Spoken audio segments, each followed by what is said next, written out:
And we're back, YouTube. Thank you for tuning in. As always, I appreciate that. Today, I'll do a sort of first impressions video on Medieval Dynasty. I wouldn't claim that I've finished the game at all, because it's a very long game. But I still wanted to share some of my thoughts on the game. I got a Steam key for free, so thanks to the developers for that, but that does not influence my opinion. Now, Medieval Dynasty is a first-person management survival game, and it didn't really make a very good first impression on me, because in terms of look and feel, this game is very much inspired by Kingdom Come Deliverance, but it sort of falls short at that, because although the environments look kind of pretty and immersive, you'll see that the world assets are being used over and over, like the trees and the plants. Feel like copy-pasted all over the world, and in a way I understand that, because this is a survival game, so you probably have the same kind of assets necessary to survive. Still, there is a immersive day and night cycle in this game, and also seasonal changes, so that sort of spices things up quite a bit. On the other hand, the character models look very basic, and there's no voice acting in this game. Now, the game mechanics of Medieval Dynasty are very impressive. You gotta keep yourself alive first and foremost, so you'll probably do the familiar crafting of tools and hunting for wildlife. And there's quite a bit of wildlife in this game. It's quite funny, because at some point I was wandering around and I saw this wolf chasing an elk, and the wolf killed the elk. And at some point the wolf just looked the other way, so I picked up like 12 pieces of meat from the elk and I roasted that on the fire. Then I ate them, but that didn't really still my hunger. I mean, I'm like a bottomless pit in this game, obviously. Although, when you take a sip of water from any water source in the game, that cleanses your thirst almost immediately. So the hunger thing is quite intrusive in a way. You gotta keep eating. And it makes really no sense. I mean, if I hunt for a rabbit and I got a rabbit and roast the rabbit, then I should be okay for a day, right? But not in this game. I guess that's sort of part of the, I don't know, the survival game lore or canon. I don't know. That's sort of part of it.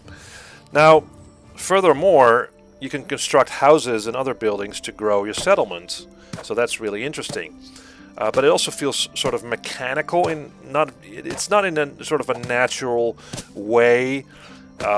Like you have to get enough points for doing things like farming or building stuff, so that will unlock better tools and other buildings for you to place, and that just feels sort of unimmersive. I mean, something like Sim Settlements for Fallout 4 does this in a very more natural way. You know, the village building.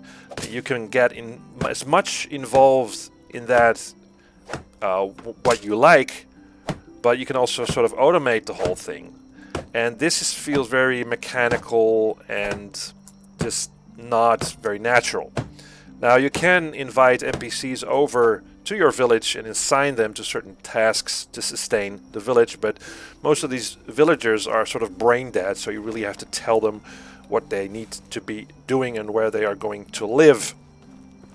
There are a bunch of sort of quest lines you can follow, pretty rudimentary, I have to say, that require you to wander around the map visiting villages that pretty much look the same all over, though it does give you an incentive to explore the map and live off the land. So that is sort of a nice thing to do.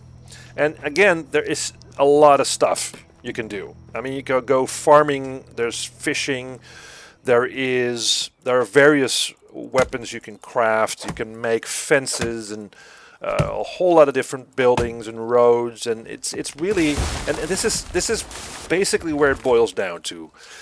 If you like survival games, if you like management games, then this is probably your dream come true, because there's so much stuff in there to keep going and just live off the land and create your village.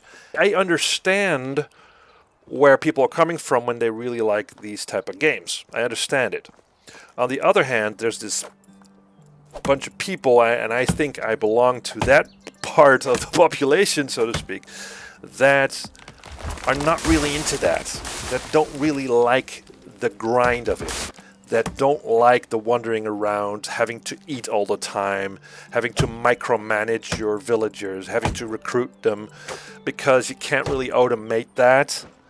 So, in general, I do appreciate what the developers set out to do here. I understand what they were going for, and it will appeal to people that are into survival games. Don't get me wrong. Although I'm not part of that group, and I just didn't have a great experience with this game.